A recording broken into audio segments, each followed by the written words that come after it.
আমাদের গৃহপ্রবেশের মুহূর্ত আপনাদের সামনে তুলে ধরলাম। ফ্ল্যাটের কালার হয়ে যাওয়ার পরেই আমি আমার ঠাকুর ঘরের জন্য যে সিংহাসনটি অর্ডার করেছিলাম সেটা চলে এসেছে।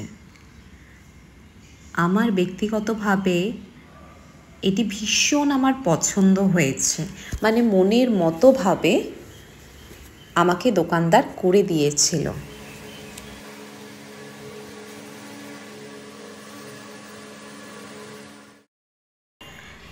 এই যেই ওয়ালে বা সিলিংয়ে যেই কালার করাটা রয়েছে এটা আমার টোটালি নিজেই আমি ডিজাইন করেছি।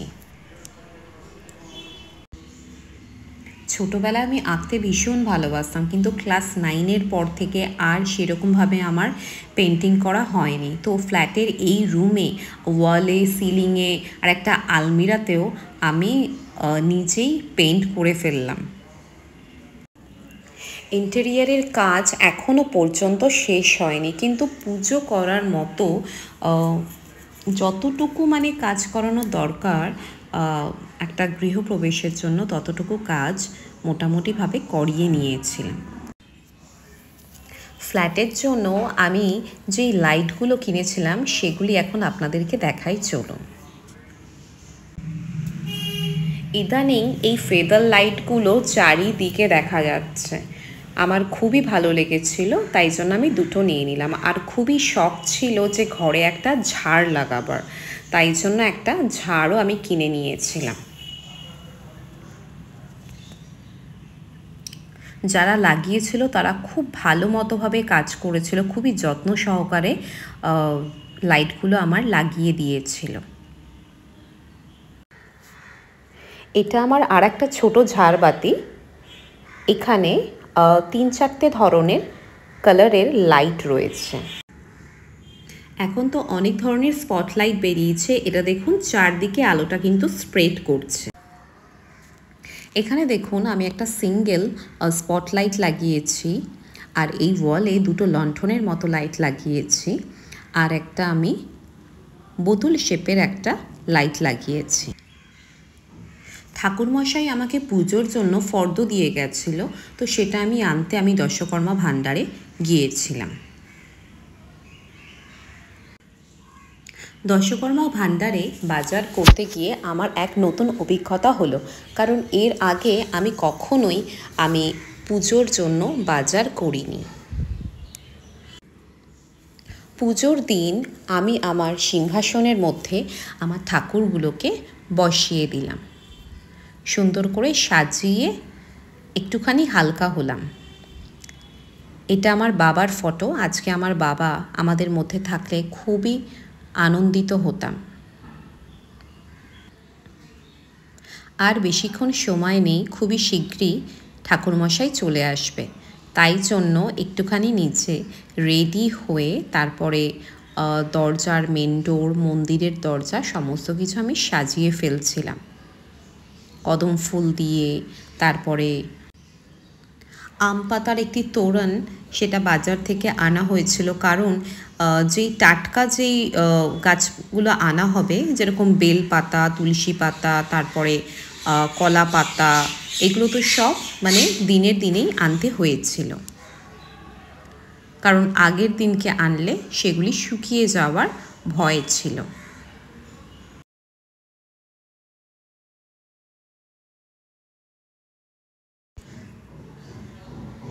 আমিও একটুখানি চটজলদি সাজুগুজু করে নিয়েছিলাম।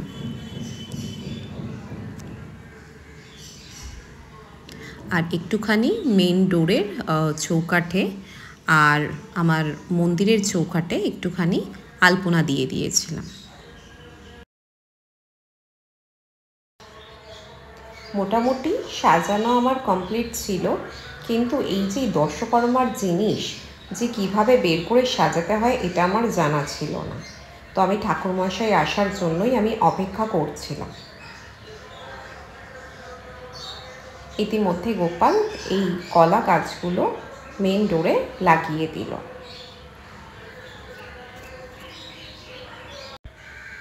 ঠাকুরমশাই চলে এসেছে। ঠাকুরমশাই আমাকে দায়িত্ব দিল ফলগুলো কেটে নাও। হ্যাঁ, এটা আমি জানি, এটা আমি ভালো মতোভাবে পারবো, কিন্তু ওই পূজা সামগ্রীর জিনিস কোথায় কিভাবে সাজাতে হয় সেইটা সম্পর্কে আমি কিছু জানতাম না। এরপর ঠাকুরমশাই নিজের কাজকর্ম শুরু করে দিয়েছিল, আর আমাকে যা যা করতে বলছিল আমি সেটুকুই মানে করে ফেলছিলাম।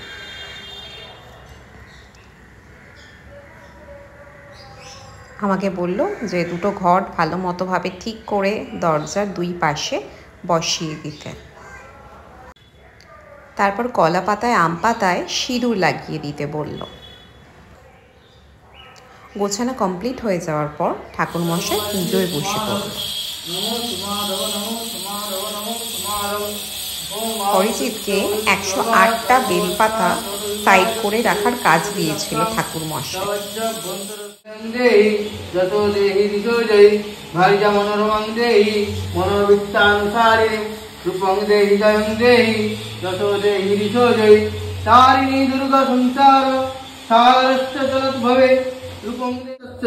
नमस्तस्यै नमो नमः या देवी सर्वभूतेषु दयारूपेण संस्थिता नमस्तस्यै नमस्तस्यै नमस्तस्यै नमो नमः या देवी सर्वभूतेषु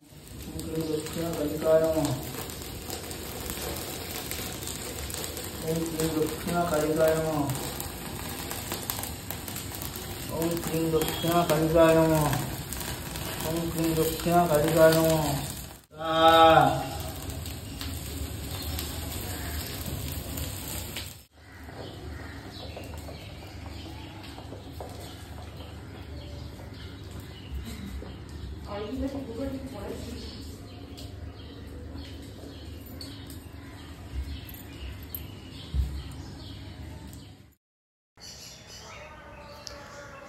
নিয়ম আছে যে গৃহপ্রবেশের দিন নাকি দুধ ফুটতে দিতে হয়, আর সেটা উথলে পড়লে সেটা নাকি খুবই শুভ লক্ষণ। তো আমি দিদিকে দায়িত্বটা দিয়ে দিলাম যে তুই কর। তারপরে দিদি সবার জন্য পায়েস রান্না করলো, আমরা সবাই মিলে মিষ্টি মুখ করলাম। ফ্ল্যাটে 3 রাত থাকার পর পুজোর সমস্ত ঘট ডাব আরও অনেক কিছু ফুল মালা যা কিছু ছিল, যজ্ঞের সমস্ত সামগ্রী ঠাকুরমশাই বলেছিল যে গঙ্গায় সেটিকে ভাসিয়ে দেওয়ার জন্য।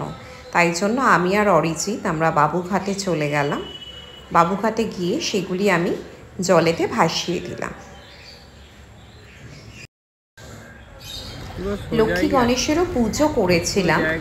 তাছাড়া আমার কাছে একটা পুরনো লক্ষ্মী গণেশের মূর্তি ছিল, তো সেটাকেও আমি গঙ্গায় সেদিনকে ভাসিয়ে দিয়েছিলাম।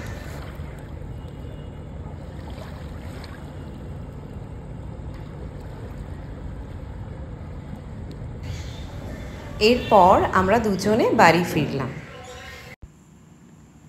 পুজোর দিন আমরা সবাই মিলে খুবই সুন্দর মুহূর্ত কাটালাম।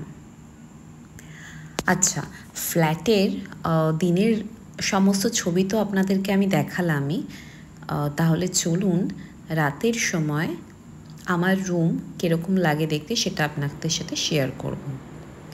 ইতিমধ্যেই আমার মন্দিরে আরও অনেক ঠাকুর অ্যাড হয়ে গেছে। এই যে বৈদ্যনাথ গেছিলাম, গদা এনেছিলাম সেটাও। আচ্ছা, এখানে কিছু শোপিস আমি রেখেছি। আমি থাইল্যান্ডে গেছিলাম, সেটার একটা ক্রাইবিতে যখন গেছিলাম সেটার একটা ফটো, আর বুর্জ আল আরব, আর একটা তোমার দুবাই থেকে অ্যাস্ট্রে, তারপরে বুর্জ খলিফা, সমস্ত কিছু শোপিসগুলো আমি এখানে সাজিয়ে রেখেছি। তারপরে এই গোল্ডেন কালারের এই উট ক্যামেলের এই বেবিটা মানে খুবই সুন্দর। আর এই কাশ্মীরে যখন গেছিলাম আমি একটা শিকারা এনেছিলাম।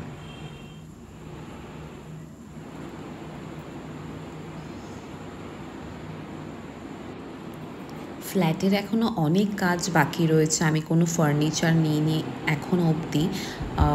তাছাড়াও আমার আরও কিছু লাইট আমার দরকার আছে, অনেক কাজ বাকি রয়েছে ইন্টেরিয়ারের। এখানে যে লাইটটা দেখছেন এর মধ্যে না একটা মোটর লাগানো রয়েছে। লাইটটা না সুন্দরভাবে ঘোরে, আর এর মধ্যে অনেক কালার আছে যা চেঞ্জ হয়। এই লাইটটাও আমার খুবই পছন্দের, খুবই সুন্দর।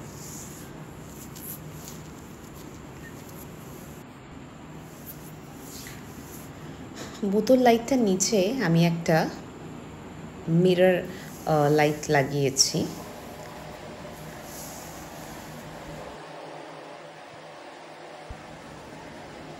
এই মিররে টাচ করলেও 3টে কালার হয় চেঞ্জ হয়ে থাকে।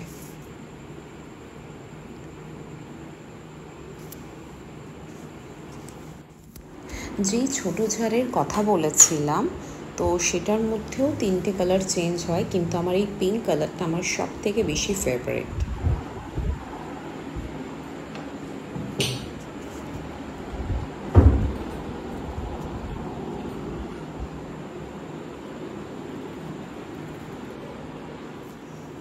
এই দেয়াল জুড়ে ওয়ার্ড্রপ করেও আমার কোনো রকমের লাভ হয়নি, মানে আমার জামা কাপড়ের জন্য আরও বেশি জায়গা চাই।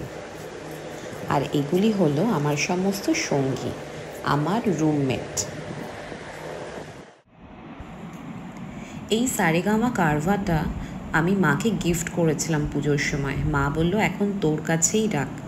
আর এই সোলার লাইটটা আমি কিনেছি রাত্রে এমার্জেন্সি কখনো কারেন্ট চলে গেলে, তো এটা আমাকে হেল্প করবে, তার জন্য আমি কিনেছি।